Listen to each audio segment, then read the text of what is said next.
Me acompañan en esta conferencia de prensa los presidentes de la Cámara de Senadores y de Diputados de la provincia de Buenos Aires. Y bueno, quiero después responder preguntas, pero antes dar un poco una relación de lo que fue pasando y empezar diciendo que estamos ante una situación muy penosa y una actitud que calificamos de absolutamente irresponsable por parte de la oposición. Fíjense, hace 9 días, hoy es el 9º día desde que cambió el gobierno en la provincia de Buenos Aires.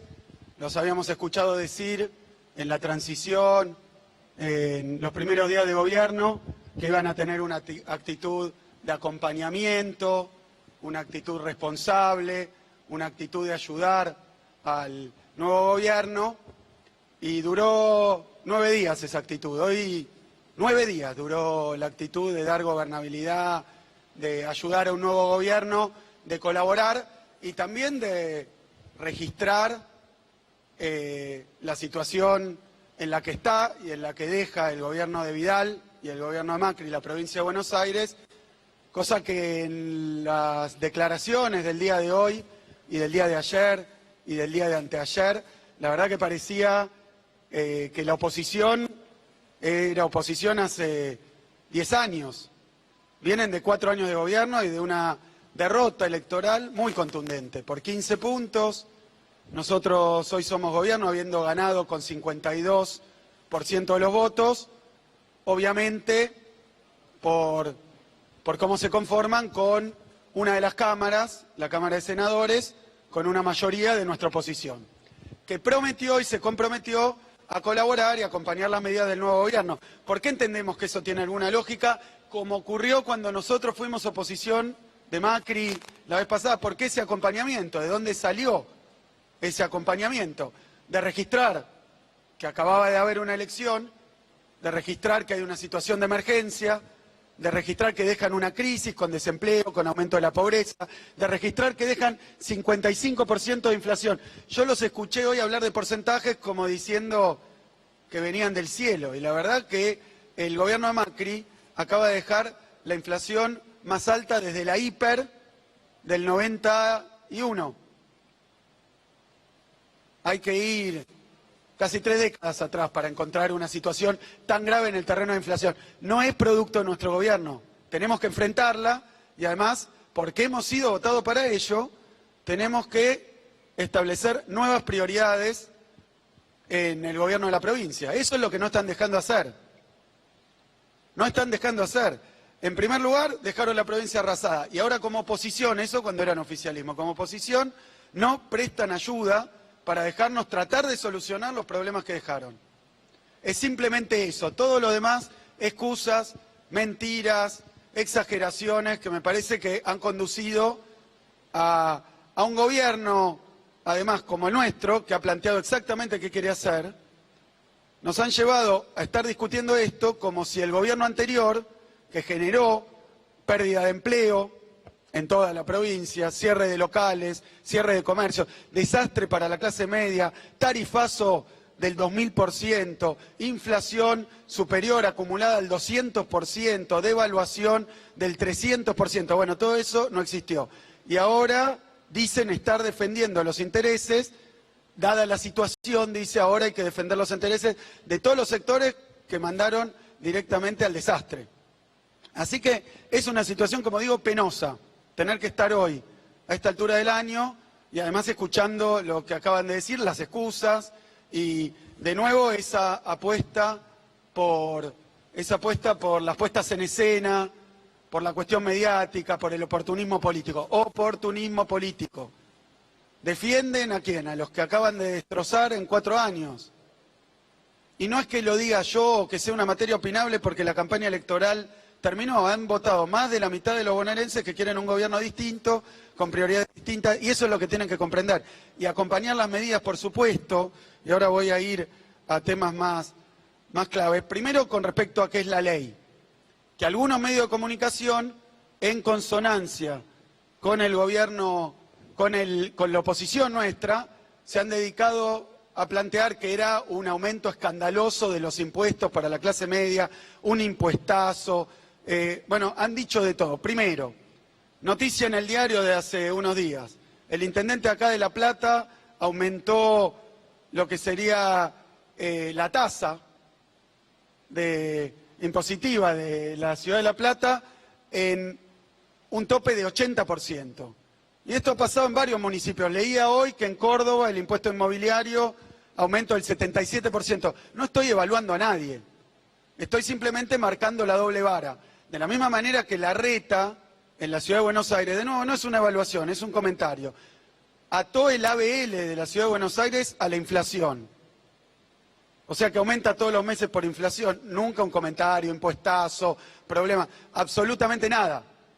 Entonces me parece que estamos ante una maniobra política que ha servido de excusa para no acompañar al gobierno que empieza recién ahora, hace 9 días, y no darle los instrumentos mínimos. Nos han dejado sin ley impositiva. Hoy no dieron quórum para poder tratar, después de varios aplazos, no dieron quórum, ya está, se cayó el tratamiento de la ley impositiva. Y mientras tanto, cadena nacional diciendo que era un impuestazo. Por eso yo quiero esclarecer claramente qué es lo que contenía esta ley. La ley, que ya ha sido explicada por todos lados, pero obviamente siguen hablando como si no existieran esas explicaciones, así que lo repito. El impuesto inmobiliario está subiendo en promedio, lo mismo que la inflación del año pasado. Y uno dice, un aumento del 55%.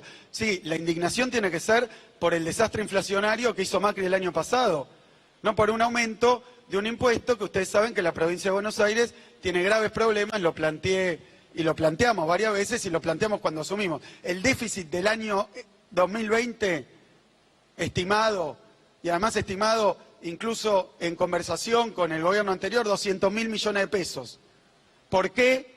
Porque el año que viene hay vencimiento de deuda por 200.000 millones de pesos. Han dejado una deuda impagable y han dejado un déficit enorme y han dejado enormes problemas para la administración de la provincia y para atender necesidades básicas como el hambre, la falta de empleo, para atender necesidades de la infraestructura escolar antes de que empiecen las clases. Ustedes saben, yo, de nuevo, miren, ahora siendo gobernador tampoco me voy a poner ni chicanero ni con golpe bajo, pero ustedes saben que hubo graves problemas con el tema de la infraestructura escolar durante el gobierno anterior. Seguimos tratando a nuestra oposición como nunca nos trataron. Pero lo que quiero decir es que hay que poner las escuelas en condiciones, se necesita presupuesto. ¿Qué se planteó en esta ley tributaria? El impuesto más importante de la provincia, ingresos brutos, lo que va a tener es la misma tasa que el año pasado, la misma tasa de Vidal del año pasado, que por el consenso fiscal que se modificó el otro día, puede ser la misma tasa del año pasado. O sea que es la misma tasa del año pasado. Y en algunos determinados segmentos donde Vidal había bajado los impuestos sin el efecto que había dicho que iba a haber, hubo correcciones mínimas de 1%, 2%. Escuchaba decir a algún periodista y a la oposición, suben 2% ingresos brutos para laboratorios, por ejemplo, o para droguerías, para laboratorios. La inflación, nota del diario, búsquenla, de los remedios en los primeros 3 años, porque tomé una nota, podría tomar otra, de Vidal y Macri fue 314%. Creo que es diario Infobae. 314%. Entonces dice, no, horror, ahora podría aumentar 2% porque sube el ingreso bruto. La verdad que cuando Vidal bajó los ingresos brutos, nunca subieron más los medicamentos que después de eso. El problema no eran los ingresos brutos, era un gobierno que controle, como hizo Alberto Fernández, los precios de los medicamentos, porque es un sector muy concentrado, no depende de esto.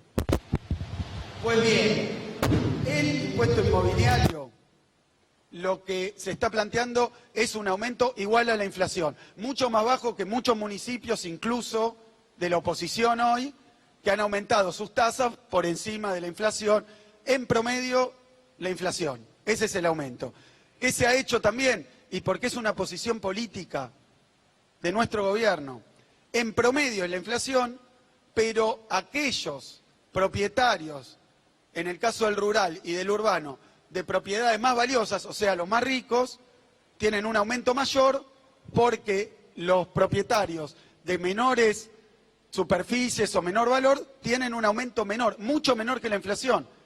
A mí me llamó la atención que no se titulara: la provincia de Buenos Aires plantea bajar los impuestos de la porción de los propietarios más pequeños de la provincia. Porque es eso, bajar los impuestos en términos de poder adquisitivo, en términos reales. Con esta ley, los pequeños propietarios, a diferencia de lo que hicieron los Vidal y los Macri durante todo este tiempo, que le aumentan a todos la luz, el gas, bueno, obviamente los precios a todos y sobre todo a los que menos tienen, en este caso el aumento va a ser en promedio la inflación, pero más alto, sí, más alto para los que pueden pagar, para aquellos propietarios que pueden pagar. Y en esto, quiero decirlo, en el caso del inmobiliario rural, ese aumento del 75% es para 200 propietarios de más de 2.000 hectáreas. Me parece que esto ya es clave y claro para entender lo que pasó. Están defendiendo al sector más concentrado y más rico de la economía, no a los sectores medios, a las capas medias. Es esa la cuestión. No quieren que llegue el aumento al 75%, que parece grande, pero si uno dice la inflación fue del 55%, entonces es un aumento, digamos, en esa diferencia del 20%, que tiene un descuento del 20% que planteamos para los que paguen en una cuota. Los sectores más favorecidos además pueden pagar este impuesto en una cuota. Así que ni siquiera ellos tendrían más que la inflación. Esa es la verdad del impuesto y quiero decir unos poquitos números para que se entienda. 94%, porque hoy los escuché decir que hay 4.500.000 partidas. Sí, hay 18 millones de habitantes aproximadamente en la provincia de Buenos Aires y 4.500.000 que pagan el impuesto inmobiliario. Bueno, escuchamos al gobernador Axel Kicillof enojado, hablando de oportunismo político, hablando de que la convivencia entre oficialismo y oposición en la provincia de Buenos Aires duró solamente 15 días, que al día 16 ya dejó de funcionar, hablando de que se critica este impuesto, pero que no se criticó el impuesto en otros lugares del país, donde, por ejemplo, gobierna lo que ahora es oposición. Habló de Ciudad de Buenos Aires, habló de la provincia de Córdoba. Habló además de impuestos que, según dijo él, vuelven a estar al mismo valor que estaban con el gobierno de María Eugenia Vidal. Es decir, no tienen ni siquiera una suba importante en relación a lo que fue el gobierno de Cambiemos. Y reitero, enojado y hablando de oportunismo político. Y quizás volvemos a la pregunta que nos habíamos hecho antes. No hay un líder en la oposición. Quizás no hubo una persona del otro lado que diga: ok, sentémonos, esta ley es necesaria y después veamos para adelante cómo seguimos. Veremos cómo sigue esta historia. Todavía tampoco confirmó que llame a sesiones extraordinarias, con lo cual esto se trataría el día lunes, si lo piden, y si no, ya será cuando vuelva a sesionar el Senado bonaerense.